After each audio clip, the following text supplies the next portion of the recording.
Ben sana hızlı bir şekilde bir de video çekeyim abi. Dediğimiz gibi asansörlü yukarıya aşağı. Ondan sonra normal kapak olarak da açılıyor. Normal kapak olarak da açılıyor.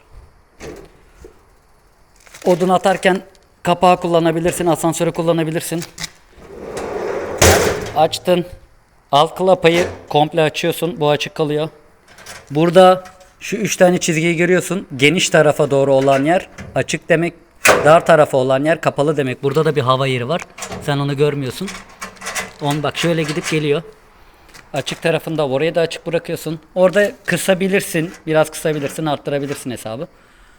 Ondan sonracığıma burada yakmaya devam ettikten sonra köze düşünce kapağı açıyorsun.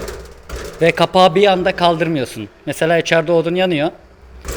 Köze düştü. Odun ilave edeceksin. Önce hafif aralıyorsun. Hava almasını sağlıyorsun. Sonra kaldırıyorsun.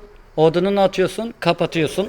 Çünkü içeriye kül vermesin diye. Yani duman vermesin diye bu mantık. İlk başta yaktığın zaman yeni malzemelerde olduğu gibi şuradan ve yanlardan, mermer de bittikten sonra tamamen bir duman çıkacak ama bu is olmayacak. Hani kokladığında anlarsın zaten. Hani şey gibidir o. Yeni maddenin boyası olur ya.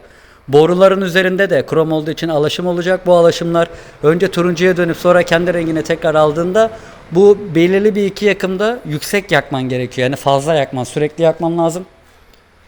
Bunu da söyledim. Başka söyleyebileceğim bir şey kaldı mı? Yok. Diğer türlü mermerciyle haberleşip sana döneceğim.